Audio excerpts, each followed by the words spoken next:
Hey everybody, welcome to the Blacklist, the show where we interview the elite. I appreciate my man Luciano coming in and flying in from Washington State. This is his second time here in Vegas, and this time he's doing it correct. So, dude, I appreciate you being on the show. No, thank you for having me, man. I appreciate it. I'm excited to be on. This is actually my only my second podcast that I've ever been in. Yeah. So, I'm a little bit nervous, but I'm excited to, drop some knowledge for some people. Yeah, I think for a lot of people that don't know you, this is your first year, like a first official year in business. Yes. And to be completely upfront from somebody who's been in business for about 6 or 7 years, you've done phenomenal. Like there's a lot of people when they start out, it takes them a few years, to kind of get going and stuff like that. But your fulfillment, people love you, like you're just crushing it. So I think a lot of people listening, they might be thinking like, dude, it's going to take me forever or whatever. Like you're kind of living proof that it's not, So for people that don't know you, who is Luciano? Give us a quick background from, where you were at and to what you're doing now. Yeah, no, for sure. So my name is Luciano, like Julie just said, but 5 years ago, I started working at a prison as a corrections officer. I did that for 5 years. Pretty much got tired of it. Had enough fun, while I started. But after I got tired of it, I was ready to take a leap. I wanted to start entrepreneurship. It was actually something I had been looking into in the past. I just knew that I wanted to be my own boss, right? I was tired of people telling me what to do and all that stuff. So I decided, once I had my daughter and she was born, I was like, this is probably the perfect time for me to take that leap. And, I'm either going to sink or I'm going to swim, Yeah. So I took that leap and I started into entrepreneurship. And that's when I started my real estate marketing business. Yeah, dude, powerful. And I think one of the biggest things that that you were talking to me about, like, and this was like personal, is you were saying that law enforcement, when you were doing that, was kind of making you into a person that, you was cold, right? Yeah. And you said, like, as soon as you had your daughter, like, you started noticing, like, look, this is not who I want to be, right? Oh, yeah, definitely. So I think during those 5 years, from the start of my corrections officer career to the end, I definitely noticed a big change, not only, in like my mental state, but like personality wise, like it definitely changed me. And I know my wife can definitely, speak for me. She definitely noticed that change in me. It's not that I became a bad person, but I did become very cold, like very immune to emotion, just because of the things that I've seen or the things that I had dealt with, right? Yeah. So, but I think after I left the prison, it probably took me a good solid 6 to 8 months to finally like, hey, like I'm out of that lifestyle. Yeah. I don't need to be living life like somebody is trying to kill me every day, right? Right. So it was like, it felt nice to finally get away from that. Yeah. Because I mean, when we're working in the prison, we're there from anywhere from 8 to 16 hours a day. Yeah. So, you can only sit there and imagine you're sitting there for a very long period of time. You're doing this multiple times a day. And all you're doing is running scenarios in your head.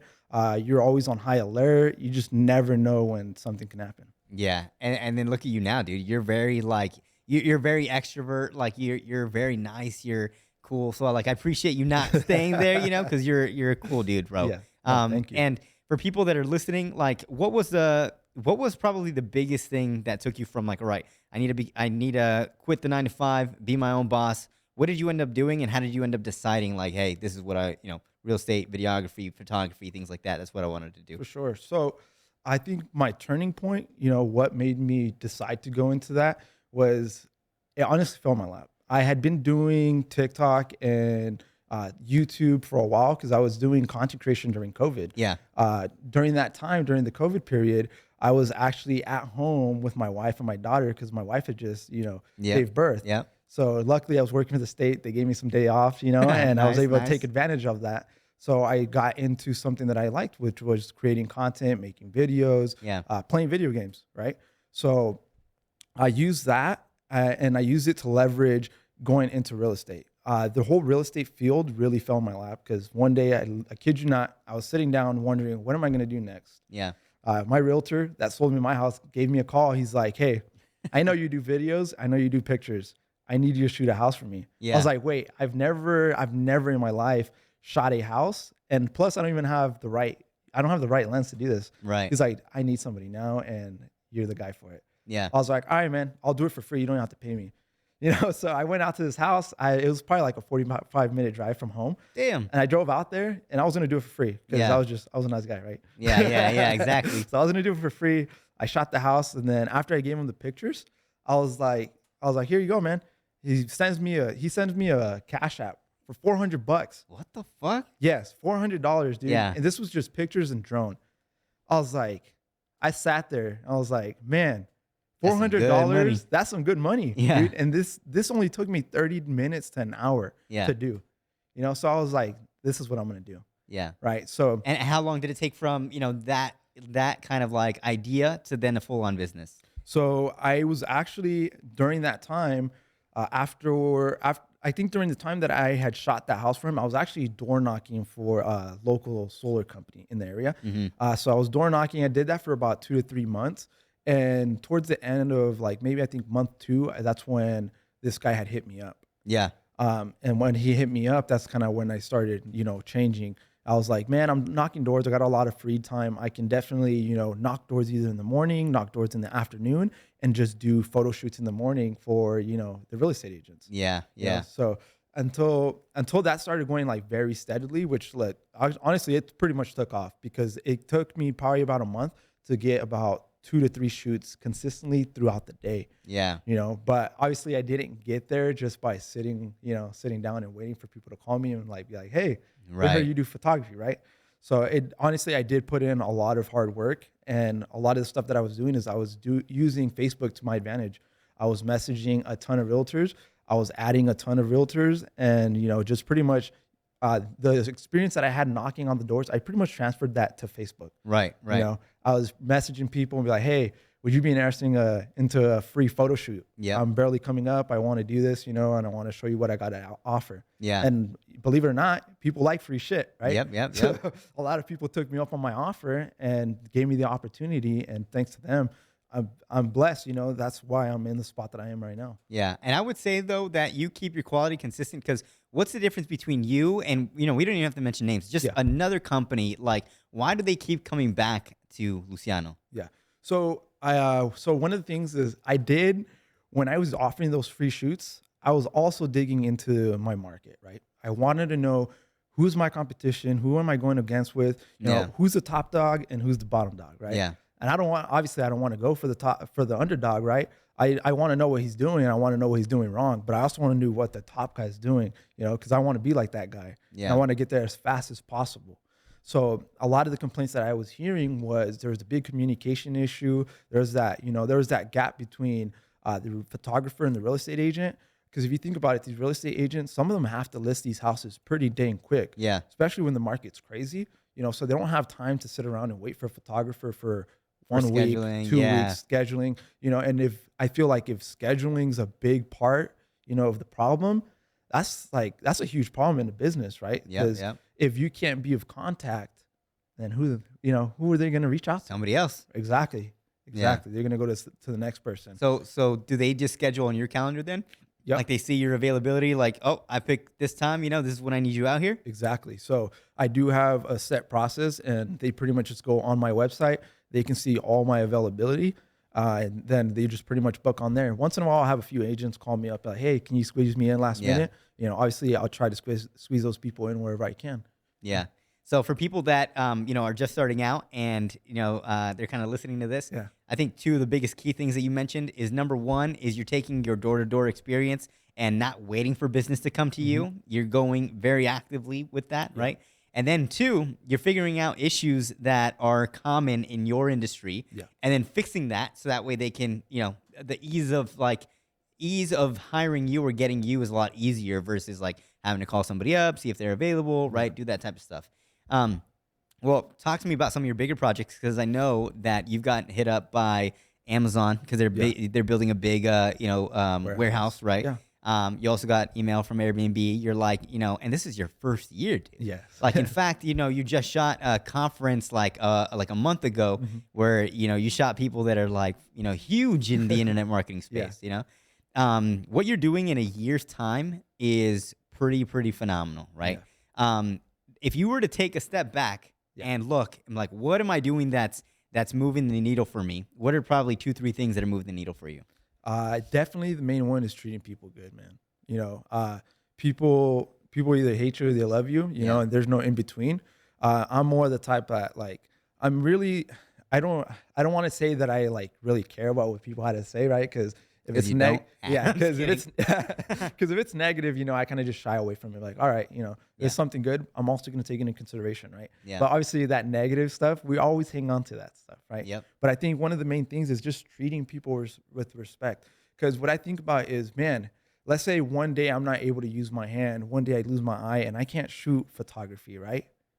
I can train a photographer. You know, I can train a photographer, but I can't. It's tougher to train somebody to be like me and run a business, right? And just be respectful to people. That's more of a struggle. It's Yeah. easy to learn how to use a camera, Yeah. you know, and that's the way that I see it. Like the skill, you can hire anybody for the skill, but I think what's important is like, when I see people posting about you all the time, because Yeah, that happens all the time, yeah, they're always like, oh my God, he's amazing. yeah. Like, he's so good. Like, and I'm just wondering, like, how does your client fulfillment look like when they hire you? Mhm. Why are they so happy with the work that you do? Yeah. So I guess I'll go through the system, right? Yeah. So I pretty much think of it as a conveyor belt, right? And the way this conveyor belt works is that they'll hire me. I show up to the house, you know, I treat people good. I also go above and beyond. You know, if something needs to be moved, I'm gonna go out of my way. I'm gonna go move it. If it's something as little as a trash can and it needs to be moved, and I know it's not gonna be good in the shot, you know, I'm gonna move it. If it's maybe even a couch, you know, and somebody's gonna help me move it, I'm gonna go above and beyond. I'm gonna go move this couch, right? Yeah. Because I know that's gonna make this picture look good. And I feel like that's some of the stuff that a lot of photographers in my industry are not doing. They're not going above and beyond. They're there, you know, to pretty much be in and out. You know, I every single shoot that I do, depending how big the house is, I have time frames that I want to be there for. And I always, you know, for maybe a small house, I'll be there for an hour, but I know within that hour, I'll probably do the photo shoot the first 20 minutes and knock it out. But I still have those 40 minutes, right, that I can spend to either build a bond, you know, build a connection with the realtor, you know, and make myself stand out, look good, you know, and that way they can come back. Yeah, because they are coming back. You're Exactly. getting like you're booked all the time, Yes. Like you'll literally have to like block out your schedule to come do stuff like this, you know what I mean? Exactly. Yes. Yes. How is it like, at home? Because you're so busy right now. Mhm. Like what are you doing to kind of combat that? Yeah. So I did, you know, this was actually a conversation that I had with my wife right before I even jumped into entrepreneurship. I Yeah. told her, hey, you know, this is what I'm going to do. And this is what I want to do. So, you know, it's pretty much going to happen, you Yeah. know, and it's probably going to get rough for a few years. You know, I don't know how long it's going to get rough for, but just know that this business, you know, in order for me to make it take off, I'm going to have to put my heart and soul into it, right? I'm going to have to dedicate a lot of my time. And this might even, you know, involve some of the weekends. I was already doing that at my, you know, working as a corrections officer. You know, Yeah. Yeah. I had the weirdest schedule ever. I was working 8 to 16-hour days. I was working on holidays. I was working on my birthday. I was working on my wife's birthday, everybody's birthday, you know? So Yeah. it was just like, it was nothing new. But I think she, like, when I told her this, she knew, you know, and I knew that she had my back, especially, you know, just having the support system. But as far as like, you know, what does things look like at home? Like when I'm, you know, super booked out and busy, I'm just really going with the flow, man. You know, Yeah. I just making things move along. And now that I'm like, I'm actually into my year finally, right? I've been in business a year. I've finally taken a step back and be like, all right, where can I refine things to where I can get my time back with my family, but also improve the quality of my work and improve the process for the clients that are booking me, right? Yeah. Because a lot of things that we see is that in businesses is that one thing will improve, but the quality of something else will either Yeah. decrease, 100%. right? Yeah. And so my thing is like, how do I keep both of them at, you know, at the consistent level, right? Yeah. So, and I think one of the biggest things is just taking that step back and realizing like, how do I do that? Yeah, and I also know that it might not be the only thing that you do because I know you also have ATMs. Mhm. You're starting an e-commerce store with your wife. Yeah. Like you're doing other things. Are you just a business owner at heart, or why are you doing these other stuff? Exactly. Yeah. At the end of the day, I am a photographer. I am a videographer, but in order to run my business, I have to be a business owner, Yeah, right? And then, yes, I'm an entrepreneur at heart, right? I've actually, before got started with my photography business or my marketing business, I actually had this ATM business. And this was just something that I learned, from Paul Alex over on YouTube, and through his Facebook group. And I was, I think, 18 or 19 when I got my first machine. Yeah. But so it was just something that I just wanted to do. I just knew, from a while back, even before I even got into being a corrections officer, that I wanted to be my own boss and I wanted to be financially free. Yeah, huge.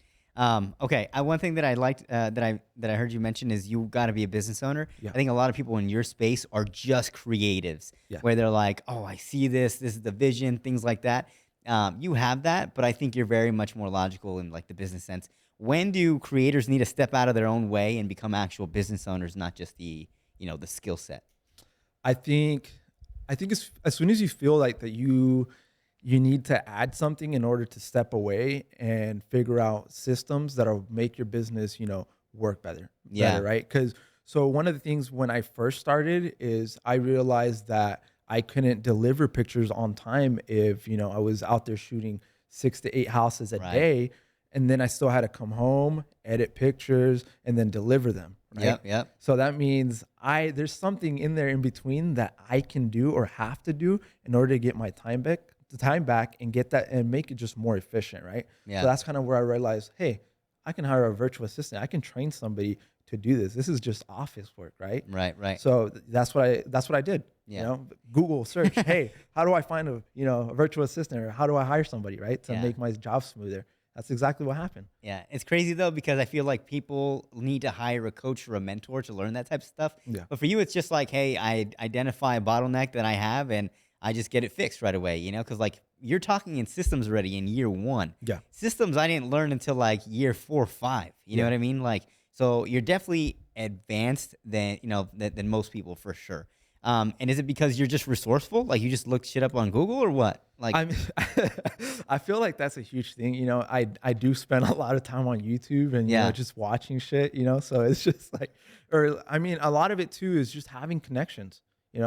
Finding people. I do talk to a lot of people and Yeah. a lot of business owners, entrepreneurs, and a lot of people like to talk good about themselves, right? Yeah. That's one thing is like when you ask somebody the question. One of my most favorite questions is like, who are you and what do you do? yeah, You'll get the most out of anybody when you ask that question because people love to talk about themselves, right? yeah, So, after I find out like what they do, obviously there's things in there that are going to interest me and I'm going to, nitpick. yeah, So yeah. that's how I get all my information, man. It's just like connecting with people. When I first started actually doing my photography business, I sat down with so many business owners. I went on so many, my wife calls them coffee dates. I call them, networks, Yeah. right? Network dates. So, I sat down with a lot of real estate agents and just kind of get my name out there and pretty much just learn the industry. It was something new that I was getting into. I knew I had no idea on it, besides the stuff that I had learned on, YouTube. Yep.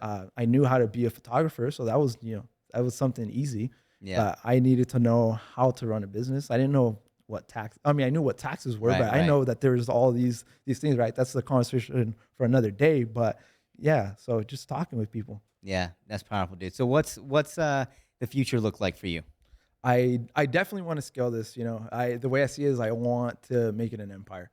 Yeah. I want to drop photographers in different states. I want to build teams in different states, and I also want to have obviously like the way that I see it in my head is having like a lead photographer and videographer, and then him being like a team lead, and then having probably 3 or 4 photographers under him. And I want to do that in several cities throughout the states. Yeah. Yeah. Powerful, dude. Well, where can people find you? So people can find me on Instagram or Twitter, Luciano_FPV. All right. Well, thank you so much, dude. You crushed it. Hey, thank you, man. Thank you for having me. I appreciate it.